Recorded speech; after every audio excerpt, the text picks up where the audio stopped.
Votre émission sur Nutri Radio vous est présentée par le laboratoire Bionutrix, groupe Métagénix, mettant la science au service de votre santé et de votre bien-être par la micronutrition.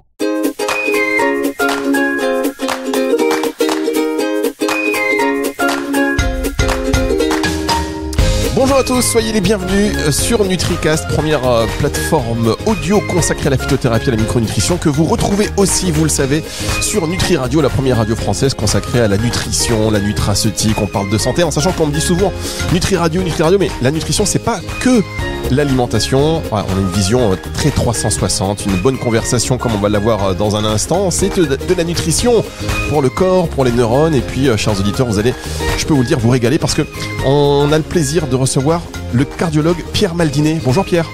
Bonjour Fabrice. Alors Pierre Maldinet, je l'ai découvert lors d'une émission sur Nutri TV. Vous étiez l'invité de Vincent Renaud. Tout à fait, oui. Et on s'est dit, mais qui est ce brillant orateur ? Brillant, non, je ne sais pas, mais vous avez des métaphores, intéressé en bien, tout cas. Et voilà, donc c'était fabuleux. Et on s'est dit, il faut qu'on l'ait plus souvent. Et là, on a l'occasion de vous avoir pour parler d'un sujet. Alors, on ne vous attendait pas là-dessus, puisqu'on va parler d'une bactérie qui est une bactérie intestinale qui colonise la muqueuse du tube digestif humain. C'est l'Akkermansia mucinifila. Oui. On en a parlé sur Nutri Radio déjà. Super. Et pour aller plus dans le détail, on s'est dit, tiens, on va parler avec Pierre Maldinet. Mais les gens pourraient se dire, mais pourquoi un cardiologue va nous parler de la bactérie ? Ça, c'est une bonne question. Pourquoi ? Alors, pourquoi vous ? Ah ben, écoute Fabrice, merci de me redonner la parole sur ce média qui est vraiment très pertinent. Et qui essaie de faire découvrir à nos auditeurs plus ou moins formés l'importance de ce tube digestif, évidemment. Et dans ce tube digestif, il y a ce qu'on y met, notamment nos aliments, mais également les germes qui y vivent. Et c'est là que on a une petite bactérie qui nous veut du bien pour notre santé métabolique. Santé métabolique, c'est quoi ? C'est la résistance à l'insuline. Je sécrète trop d'insuline, je commence à prendre du poids, du tour de taille. C'est le terrain de main du diabète. On passe par une petite maladie, un syndrome, ce qu'on appelle nous, c'est un ensemble de problématiques, un syndrome métabolique qui est épidémique. Quand on dit épidémique, il se répand comme un virus, il n'y a pas de virus, voilà, qui est l'antichambre de toutes les maladies cardiovasculaires. Ça multiplie par 4, par exemple, le risque de maladies cardiovasculaires, qui, je le rappelle à mes auditeurs, c'est le premier tueur, deuxième tueur avec le cancer. Ils se tirent la bourre. Ils ont les mêmes causes. Ça commence souvent dans le tube digestif. Donc, il n'est pas vulgaire qu'un cardiologue vienne vous parler de ce tube digestif parce qu'effectivement, toutes les problématiques naissent dans ce tube digestif. Alors, souvent, j'emploie des métaphores, c'est vrai, parce que j'ai des patients en face et je leur dis, écoutez, voilà, c'est simple, toutes les problématiques, dont celle du cœur, mais pas que, naissent dans ce tube digestif. Ce tube digestif, c'est le vôtre. Vous avez un titre de propriété, mais c'est comme votre jardin, c'est à vous, mais c'est dehors. Et c'est comme ça. Et ça, depuis la nuit des temps, ce dehors, même si c'est votre jardin, c'est potentiellement dangereux. Des aliments, c'est pas forcément de la malbouffe. Alors évidemment, il y a la malbouffe. Fabrice, tu connais tous les problèmes de la junk food, hein, voilà, qui explose, effectivement, qui accélère cette problématique, mais pas que. Donc voilà, il y a une petite injustice quelquefois. Et puis surtout, ce microbiote. Fabrice, 100 000 milliards de germes, 10 fois plus de germes, de micro-organismes dans ce tube digestif que de cellules dans l'organisme. À force de les maltraiter, de les mal nourrir, pas vous volontairement, pas personnellement, mais malheureusement, la malbouffe est endémique. On cultive sous serre, sur des sols très pauvres, il n'y a plus de charrue qui va chercher tous les minéraux, etc., etc. Donc non seulement notre alimentation est dépourvue de produits que notre organisme attend, parce qu'on est programmé pour les avoir, et en plus, l'homme rajoute des toxiques, des pesticides, des antibiotiques, etc. Et tout ça contribue à une perturbation de ce microbiote. Et dans ce microbiote, on va voir quand même qu'on a des éléments qui sont là pour nous protéger. On a des bons germes, des good guys, dont fait partie cette Akkermansia mucinifila. Alors, au nom un petit peu barbare, mais c'est une bonne bactérie. Alors, elle est gramme moins. Les grammes moins, les médecins qui connaissent les grammes moins, en général, c'est des bactéries qu'on n'aime pas trop, qui sont potentiellement dangereuses. Mais là, c'est une bonne bactérie. Voilà. Les grammes moins, qu'est-ce que ça signifie, les grammes moins ? Le gramme moins, c'est quelque chose de chimique. À un moment, quand on a voulu séparer les différentes familles, on a des grammes plus, des grammes moins. Donc, c'est une coloration qui fait que la membrane va réagir avec telle ou telle manière. Ça nous permet de classer comme ça. Donc, et puis, il y a les aérobies. ces bactéries qui ont besoin d'oxygène pour se développer. Et puis il y a les anaérobies, celles qui sont tuées par l'oxygène et qui se développent sans oxygène, etc., etc. Donc on a comme ça des classifications avec des familles et des espèces. Voilà. Alors, cette Akkermansia mucinifila, on y reviendra dans la deuxième partie de l'exposé, tout simplement parce que comme souvent, elle a repris le nom de son découvreur en 2004, le docteur Akkermans, voilà donc ce nom. Et mucinifila, parce que cette bonne bactérie qui existe déjà dans le lait maternel, dans l'intestin humain, donc voilà, elle se nourrit de notre mucus, de ces mucines, de ces petites glycoprotéines, donc elle se nourrit tranquillement et comme ça, elle va booster notre production car on sait produire ces mucines, enfin on ne sait pas tous, génétiquement il y a 20% de la population qui ne sait pas fabriquer ces petites glycoprotéines, mais ça on est capable de le détecter par un petit examen génétique, voilà. Et on a comme ça cette bactérie. Alors effectivement, les recherches ont explosé. On l'a identifiée en 2004. On s'est aperçu très vite qu'elle était très protectrice sur les problèmes métaboliques, cardiologiques, immunitaires. Il faut savoir que notre immunité commence quand il y a une effraction de cette barrière, de cette frontière. Et rappelons-nous, Fabrice, que derrière cette frontière, on a 80% de notre système immunitaire. Cette frontière, dont je vous rappelle, c'est notre intestin grêle, qui fait 500 à 600 mètres carrés, qu'on renouvelle toutes les 36 heures. Et c'est logique.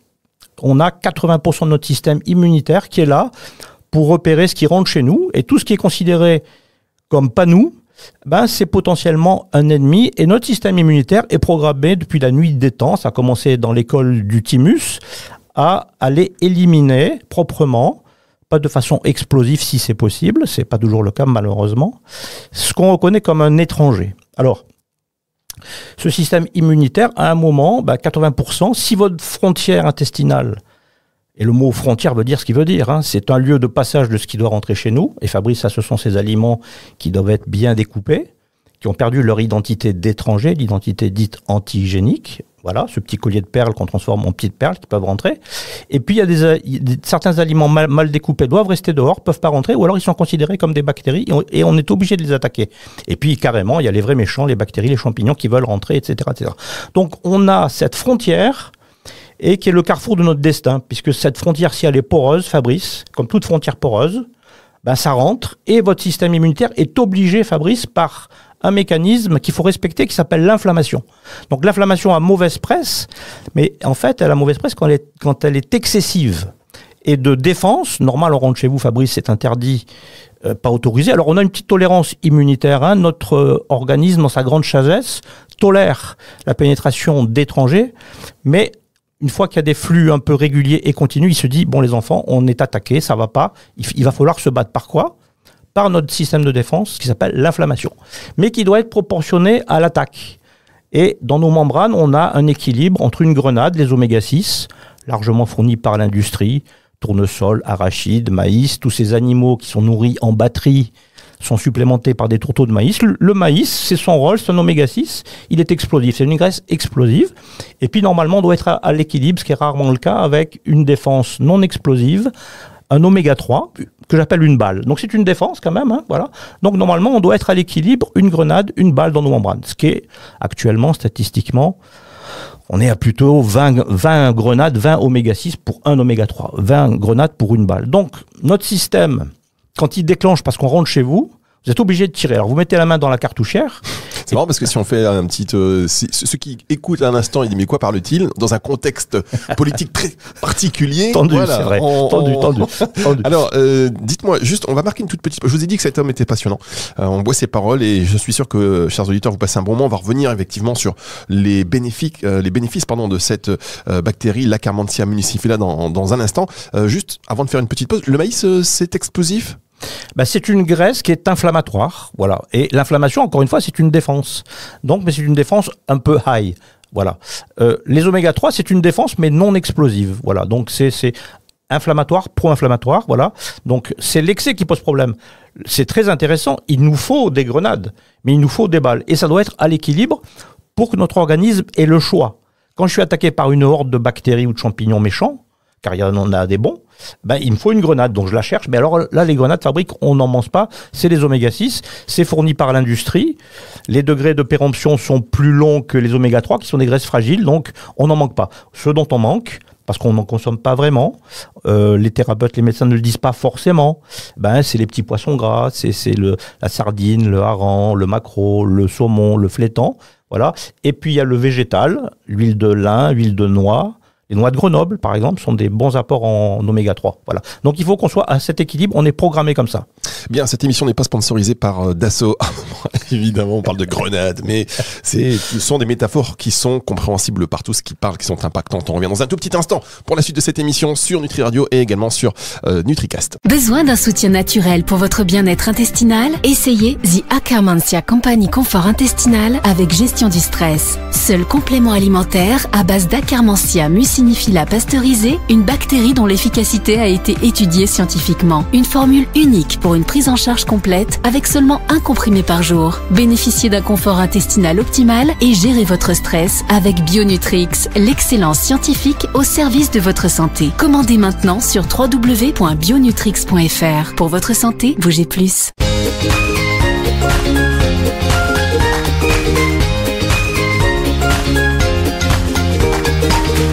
La suite de cette émission NutriCast que vous écoutez aussi sur Nutri Radio. Alors si vous êtes sur le live de Nutri Radio, vous allez les retrouver dans la foulée, en podcast partout, déployé partout. On reçoit Pierre Maldinet, le cardiologue, qui s'intéresse à votre intestin, et on adore ce genre de médecin intégratif pour parler de l'Akkermansia mucinifila, cette bactérie qui nous veut du bien. Est-ce que vous pouvez nous lister un peu ses principaux bénéfices ? Peut-être Fabrice, et je vais y venir très vite, pas d'impatience, peut-être vous dire dans quel contexte cette bactérie a été trouvée. Alors, premier état des lieux, cette résistance à l'insuline qui est due à une inflammation excessive, rappelez-vous, cette inflammation de notre système de défense qui vient d'un tube digestif, d'une frontière qui est poreuse.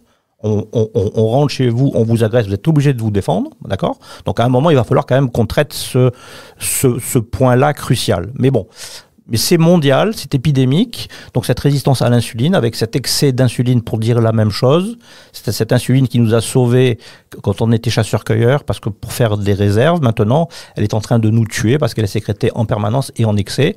Elle fatigue notre pancréas, puis on va aller sur le terrain de ce diabète qui explose. On a dans l'intervalle le syndrome métabolique et l'association d'un tour de taille qui est excessif, d'une prise de poids, et notamment au niveau du tour de taille, avec un cholestérol limite supérieur, avec une tension normale mais limite supérieure. Donc ça, c'est une association. Ce syndrome métabolique, c'est quand même 14 millions de Français, 20% de la population. Et tout ça, c'est l'antichambre. On multiplie avec le syndrome métabolique par 10 les maladies générales et par 4 les maladies cardiovasculaires. Donc vraiment, c'est quelque chose qu'il faut prendre en compte et le médecin le sait bien. Donc nous, dès qu'un patient rentre chez nous, la première chose qu'on fait, on regarde son tour de taille. Donc chaque fois que, mes chers amis, vous avez un petit tour de taille qui prend un petit peu d'ampleur, du gras sur les fesses, c'est gênant sur le plan esthétique, c'est hormonal souvent, mais le gras du bide, ce qu'on appelle, c'est dangereux. C'est dangereux pour cette raison-là, parce que c'est pro-inflammatoire. C'est le terrain de ces maladies donc tueuses. Voilà. Donc, cette frontière, ce microbiote est très important. C'est dans ce contexte-là que les professeurs De Vos et Cani, qui sont des grands spécialistes du côlon irritable, du leaky gut syndrome, de l'intestin poreux, ils ont fait tout leur cursus pour le professeur Cani en Amérique. Ce sont des gens qui sont reconnus. Donc, ils sont des spécialistes de cette frontière et de la cohésion de cette frontière. Et à un moment, ils se sont dit, mais bon, est-ce que finalement le lien entre la malbouffe, junk food, trop de sel, trop de sucre, pas assez de nutriments, etc., etc. On sait que ça va faire prendre du poids. On sait que derrière ce poids, on risque pour certains, en fonction de notre génétique, de terminer diabétique. Voilà, il y a quand même de la génétique, à malbouffe égale. Voilà. L'obésité, alors qu'on définit, vous le savez, par l'IMC, indice de masse corporelle.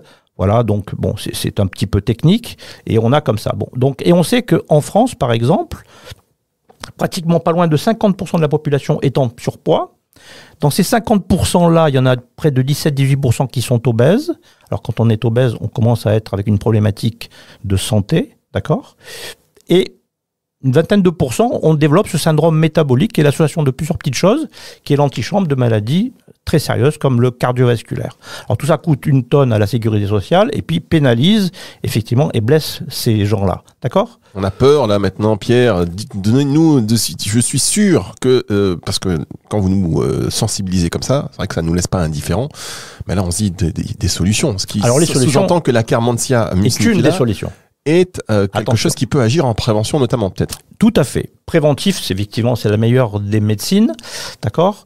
Que ton aliment soit ton premier médicament, Hippocrate, donc voilà, et cette médecine hippocratique de bon sens, effectivement, commence par ce tube digestif. Donc l'Akkermansia est une des armes qu'on a trouvées, identifiées, mais dans ce contexte-là de recherche de ces maladies qui explosent. Et à un moment, le professeur Cagny et De Vos, qui sont des Belges, se sont dit, mais quel est le lien entre la malbouffe et ces maladies ? Eh bien, ce lien, c'est le microbiote. Et ils ont commencé à plonger dans ce microbiote, etc. Et c'est comme ça, donc c'est important que je vous situe un peu dans quel contexte de guerre, de frontières poreuses, de résistance à l'insuline, de diabète, d'obésité, de problèmes immunitaires, est arrivée donc cette découverte. Alors on l'a découvert en 2004 par le docteur Akkermans, mais qui n'avait pas encore perçu tout l'intérêt de cette bactérie, cette bonne bactérie. Alors, carte d'identité, donc Akkermansia, elle fait partie de la famille des phyla, ce qu'on appelle Verrucomicrobia. C'est une des bactéries les plus abondantes dans notre microbiote et c'est une bactérie protectrice. Elle existe chez l'être humain et elle est donnée déjà dans le lait maternel, c'est pour vous dire son importance. Voilà. Et puis, progressivement, etc., ils se sont dit, mais est-ce qu'il n'y aurait pas une relation entre la quantité d'Akkermansia chez quelqu'un qui est sain ou chez quelqu'un qui est hypertendu, chez quelqu'un qui a de la résistance à l'insuline, qui a du diabète, qui a de l'obésité, qui a des déficits immunitaires? Eh bien oui. Voilà, premier message, dans ces pathologies qui sont quand même, qui représentent 70% de tout ce que les médecins voient au quotidien. Résistance à l'insuline avec le petit tour de taille, futur diabète peut-être, en fonction de mon hérédité ou pas. Syndrome métabolique très dangereux sur le plan du cœur, prise de poids imméritée, parce que, attention Fabrice, n'est pas gros qui veut, il y a une injustice métabolique. Et cette injustice métabolique, un des facteurs, c'est plurifactoriel, ne soyons pas simplistes. Pour ceux qui nous écoutent, ne pensez pas que la petite bactérie demain qu'ils peuvent consommer, alors pour l'instant on consomme de la pasteurisée, je vais vous expliquer pourquoi, voilà, va régler le problème, c'est plurifactoriel, d'accord ? Bon, voilà. Donc, mais en augmentant la qualité de votre frontière intestinale, de votre frontière, vous éviterez qu'on rentre chez vous et vous n'aurez pas à vous défendre en permanence. Car le principe est simple, Fabrice, si je suis attaqué, donc ça se fait toujours à la frontière, dans l'intestin, de façon chronique, c'est pas one shot, on rentre, tac, tac, je réponds, pim pam, et c'est réglé. C'est chronique, ça se répète sur des jours, sur des mois, sur des années. Mon système inflammatoire va se mettre en mode combat chronique, guerre chronique, danger chronique. Et Fabrice, on est en train de le vivre. Guerre économique, pour l'instant. J'espère qu'on va en rester là. Guerre économique, que font les gens ? Ils font du livret A. Ils vont stocker. Et le stockage se fait au niveau du tour de taille. Voilà, parce que l'organisme, dans sa survie, se dit « Ouh là là, ça fait un bout de temps que ça dure, je m'en sors pas. Il va falloir que je me prépare à un combat qui va durer. Je vais donc stocker. Si je stocke, donc je ne brûle pas. Donc 1, je stocke. 2, je ne brûle plus. Et troisièmement, je me mets en inflammation, car l'inflammation, Fabrice, c'est notre système de défense. D'accord ? Donc c'est pour ça que revenir sur cette barrière, et l'Akkermansia est un des déterminants majeurs de la qualité de cette barrière, entre autres, pas que, parce qu'il fabrique du mucus. Il incite nos cellules qui fabriquent caliciformes, c'est leur nom, peu importe, qui fabriquent des mucines, qui vont fabriquer ce mucus, et il augmente la qualité de nos jonctions serrées. Fabrice, cette frontière intestinale, elle est faite de petites cellules, l'une à côté de l'autre, et il faut des super joints d'étanchéité qu'on appelle des complexes jonctionnels serrés. Ben, cette bactérie, finalement, un de ses grands rôles, il y en a d'autres, elle booste la qualité de votre frontière. C'est comme si vous amenez, il y a quelqu'un qui vient chez vous, alors que c'était portes et fenêtres ouvertes, et toutes les nuits, vous étiez en train de vous castagner avec les gens qui rentraient chez vous, ben à un moment, on vient vous réparer tout ça et vous permettre de faire rentrer ceux que vous voulez qui rentrent chez vous. Voilà. Donc, et ne voyez pas de propos politiques, bien évidemment. Car, je vous l'ai dit, il y a une tolérance immunitaire dans sa grande sagesse. Voilà. Donc, cette petite bactérie, elle a été identifiée et on s'est dit, oh là là, mais elle est intéressante, celle-là. Et c'est vrai qu'on la retrouve très peu chez le diabétique, dans la résistance à l'insuline, dans le syndrome métabolique, dans l'hypertension. Les personnes qui vieillissent perdent cette Akkermansia. Les gens qui ont des problèmes immunitaires perdent cette Akkermansia. Est-ce que finalement, donc vous voyez, c'est toujours comme ça que ça commence. Et c'est ce qui s'est passé. Professeur Canis, l'équipe du professeur De Vos, en Belgique, à un moment, ils ont rajouté de l'Akkermansia, mais c'était compliqué parce que l'Akkermansia, c'est une bactérie vivante. Et c'est là qu'ils sont arrivés sur la pasteurisation. D'accord. Actuellement, il est possible de se supplémenter en Akkermansia pasteurisé. Donc pasteurisé, c'est très important parce que ça va expliquer une partie du propos qui va suivre. On est venu tuer cette bactérie pour la stocker, mais de façon douce, comme on le fait dans l'industrie agroalimentaire pour la salubrité des aliments. Je viens chauffer à température, je monte pas trop haut, je mets pas ça dans l'autoclave. Vous savez, à l'autoclave, à plus de 100 degrés, vous détruisez tout. Donc, pour la salubrité de nos aliments et les conserver, leur valeur antioxydante, il fallait pas qu'on chauffe trop. Donc a été découvert ce procédé génial de la pasteurisation. Je chauffe progressivement et je monte pas trop haut. Mais cette agression, Fabrice, qui est important parce qu'on est en train de parler d'un mécanisme qui est juste fondamental, dont on reparlera, qui est l'hormèse, je t'agresse.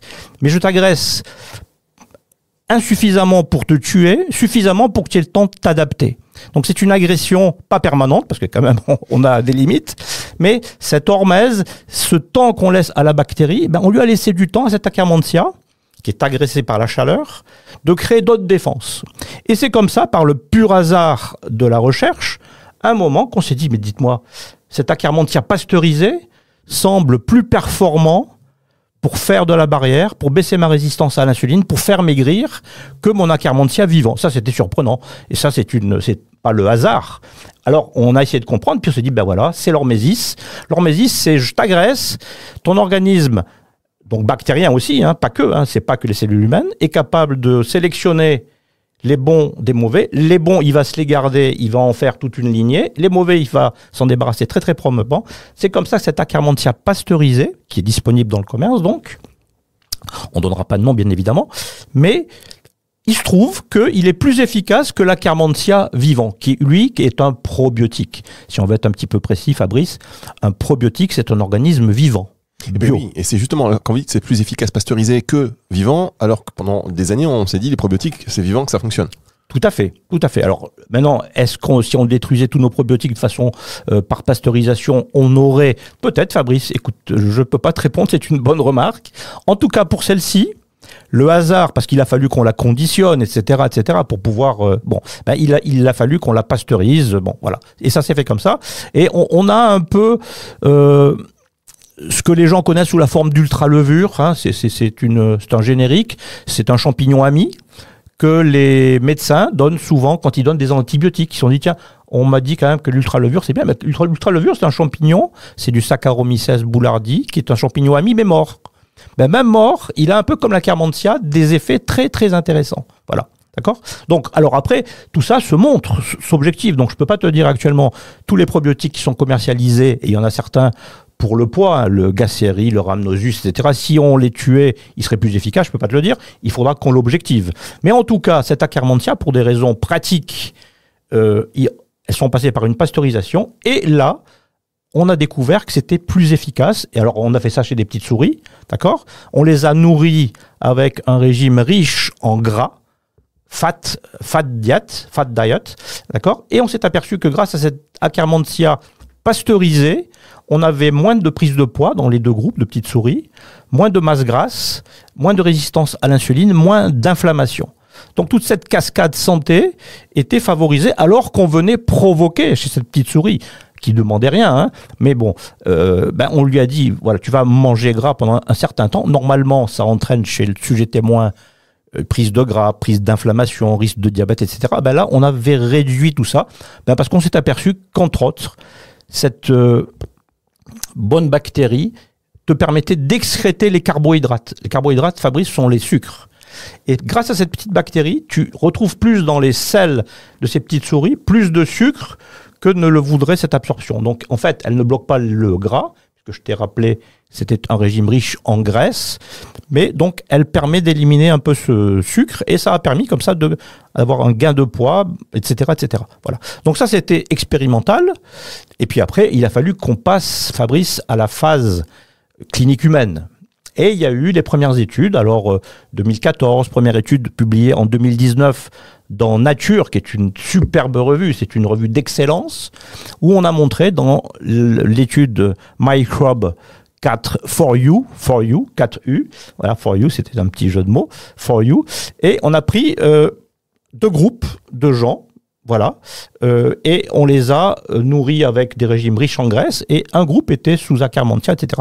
Et on a eu les mêmes résultats, Fabrice, baisse du tour de taille, baisse de la masse grasse, baisse de la résistance à l'insuline, et puis augmentation de peptides anorexigènes, qui te coupent la faim, baisse de la gréline, qui est une hormone qui t'ouvre la faim, etc., etc. Et on a eu les mêmes résultats avant le professeur Cani, qui était parti du principe que la malbouffe te faisait grossir. Ben, quand il supplémente, il fait bien manger les gens, ça commence par la mastication, il donne des fibres issues, alors dans notre jargon, on appelle ça les FOS, fructo-oligosaccharides, de l'inuline, qu'on va retrouver dans l'ail, dans l'artichaut, dans l'oignon, dans le poireau, par exemple, donc des légumes sympas, d'accord, riches en fibres, bonnes fibres. Ces bonnes fibres ont la bonne idée de nourrir que les bons germes, pas les mauvais.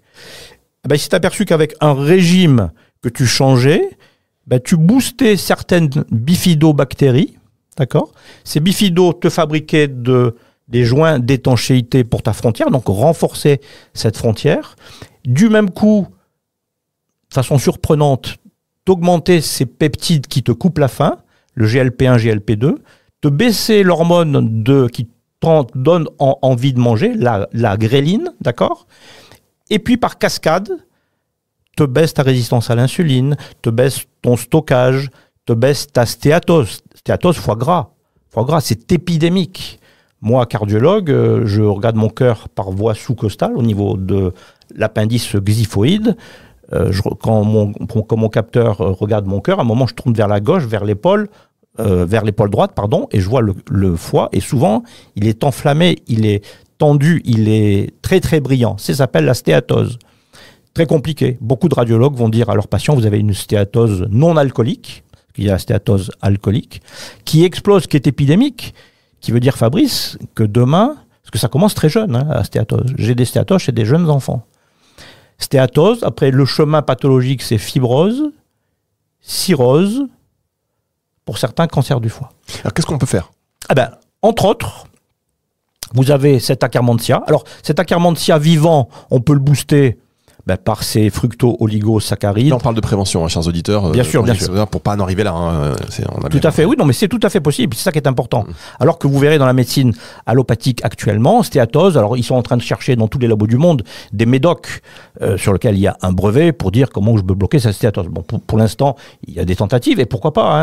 On n'est pas ennemis, nous, de venir bloquer en urgence une voie qui dysfonctionne. Si ce n'est là, Fabrice, c'est plusieurs fois. C'est plusieurs voies, c'est plurifactoriel. Donc, la bonne bouffe, je mastique, je commence par mastiquer, etc. Je mange plus de fibres, tout le monde sait l'intérêt des fibres, ne serait-ce que pour le trouble du transit, pour la constipation, et certaines fibres comme les fructo-oligosaccharides, l'inuline qu'on trouve dans la chicorée, etc. Donc on va nourrir les bons germes, ces bons germes fabriquent de la barrière, des joints d'étanchéité, et dans ces bons germes, on a l'Akkermansia. Donc booster son Akkermansia, c'est prendre des prébiotiques, on peut prendre certains cobiotiques, comme la berbérine, qui est une... Oui, c'est ce que j'allais vous dire. Est-ce qu'il y a des synergies comme ça bien sûr. Donc, berbérine, Akkermansia, ça pourrait être... Ah oui, ça booste, c'est un cobiotique. La berbérine, c'est une plante exceptionnelle, d'ailleurs, qui baisse la résistance à l'insuline, qui est antiseptique, qui va chercher les bad guys et se battre contre, la berbérine. Donc, c'est un cobiotique. La cranberry, que les gens connaissent peut-être plus les femmes que les hommes, parce que la cranberry, c'est infection urinaire. Infection urinaire, donc, etc., etc. Pour accompagner, pas pour soigner, pour accompagner, voire pour soigner. On a très belles études. Vous savez qu'on prend des précautions. Oui, alors c'est vrai. Soyons précautionneux, mais en tout cas, on se fait pas de mal, et 2, on évite les récidives, et on facilite la guérison qui peut se faire par un antibiotique sur vision d'un antibiogramme, bien évidemment. voyez, ces émissions, elles sont vraiment très passionnantes et sur uniquement l'Akkermansia mucinifila, avec, on l'a vu, un intérêt pour la lutte contre l'obésité, syndrome du Nash, donc forcément un impact aussi sur les maladies cardiovasculaires. Enfin, tout est finalement tout est lié, et ce genre de découverte depuis 2004, c'est aussi encourageant. Finalement, on peut dire que demain, il y en aura peut-être d'autres, avec aussi des synergies, et notamment là, c'est cette version pasteurisée, je vais m'en sortir là-dessus, cette bactérie consommée pasteurisée qui révèle tout son intérêt. On pourrait se demander si ça pourrait être le cas pour d'autres bactéries. Pour d'autres, alors après, il y a la forme pasteurisée qui est intéressante. J'imagine que la forme probiotique d'Akkermansia qui demain pourra être commercialisée, pourra être intéressante. Mais comme toujours dans cette médecine fonctionnelle, quels sont les outils qu'attend ma fonction pour refonctionner, ces outils qu'elle n'a pas, nous on va personnaliser. Par exemple, on va refaire une recherche au niveau du microbiote par test PCR. On va mesurer les grandes familles de ces 100 000 milliards de bactéries, et on a la famille. Et moi, puisque j'utilise cette bactérie depuis un certain temps, bactérie pasteurisée, j'ai repris des dossiers de mes résistances à l'insuline, de mes hypertendus, de mes diabétiques, de mes obèses. Sur l'hypertension, ça peut avoir une action sur l'hypertension ? Oui, parce que l'hypertension, l'inflammation chronique qui vient, l'inflammation, ma défense chronique excessive, inadaptée, vient d'une attaque à la frontière. Donc oui, bien sûr. C'est pour ça que les maladies cardiovasculaires commencent dans le tube digestif. D'accord ? Voilà. Donc, et ça, c'est important parce que c'est plurifactoriel. Encore une fois, attention, chers auditeurs, ne pensez pas que la petite bactérie, même pasteurisée, qui est plus performante, semble-t-il, que la native, mais si vous ne mastiquez pas, si vous restez dans la junk food, etc., c'est plus pas de sport. Tout ça, c'est l'intérêt de cette médecine. Elle se veut pas holistique sur le principe, c'est que elle est plurifactorielle. Donc, à un moment, rien n'est monofactoriel, comme le cœur, comme le cancer, comme l'auto-immunité. Mais fondamentalement, le carrefour de votre santé, chers auditeurs, c'est votre frontière intestinale, c'est notre frontière. Bon, alors sans faire de politique, vous voyez Schengen, voilà, c'est des frontières poreuses, ça rentre de tous les côtés. Donc c'est obligé de castagner, parce que notre système est programmé comme ça. Donc rétablissez vos frontières. Quand vous rentrez chez vous, vous laissez pas les portes et les fenêtres ouvertes. Alors, vous fermez, d'accord ? Voilà. Okay, donc on rappelle, si vous venez d'arriver à l'instant, parce que vous êtes sur live du Nutri Radio, on parle des frontières poreuses de l'intestin notamment, et la barrière de l'intestin par qui finalement tout commence. Et on a parlé aujourd'hui avec le docteur Pierre Maldinet, cardiologue, on le rappelle, à Cannes, de l'Akkermansia mucinifila, cardiologue comme on les aime, avec cette vision intégrative de la santé. J'espère qu'on va vous avoir sur NutriCast, Nutri Radio pour d'autres sujets d'intérêt. Avec un grand plaisir. On boit vraiment vos paroles et c'était très très intéressant. Franchement, chers auditeurs, réagissez sur ces émissions. N'hésitez pas à nous donner votre avis, à les partager aussi. Tiens, pour terminer, il n'y a pas de contre-indication où on peut les prendre. Alors, je précise, ces informations qu'on vous a données ne se substituent pas à un avis médical ni à un traitement. Bien sûr. Rapprochez-vous de votre professionnel. Parlez-lui de cette Akkermansia mucinifila. Peut-être qu'il connaît, peut-être qu'il ne connaît pas, parce qu'on ne peut pas tout connaître quand on est un professionnel de santé. Et faites-lui donc écouter cette émission. S'il y a un peu de temps. Il n'y a pas de contre-indication. Il n'y a aucune contre-indication. Cette étude 4U, 4U, a été faite pour ça, pour montrer donc pas d'effet secondaire, pas plus que le placebo, parce que donc c'est une bactérie qui est pasteurisée. Donc attention, ce n'est pas un probiotique. Aussi dans les salons comme ça, dans la discussion, voilà, ce n'est pas un probiotique puisqu'elle est morte, pasteurisée. Elle a plus d'efficacité que la native, voilà, et elle est totalement safe et elle a des résultats objectivés sur le trouble de taille, la résistance à l'insuline, la perte de poids, l'effet coupe-faim, si je puis dire. Voilà. Pierre Maldinet était avec nous aujourd'hui sur Nutri Radio, sur NutriCast. Si vous êtes sur le live, je vous rappelle que l'émission est dispo tout de suite, là, maintenant. Si vous venez d'arriver en podcast, on vous la met évidemment. À très vite sur Nutri Radio. Au revoir. Merci, Pierre Maldinet. Fabrice.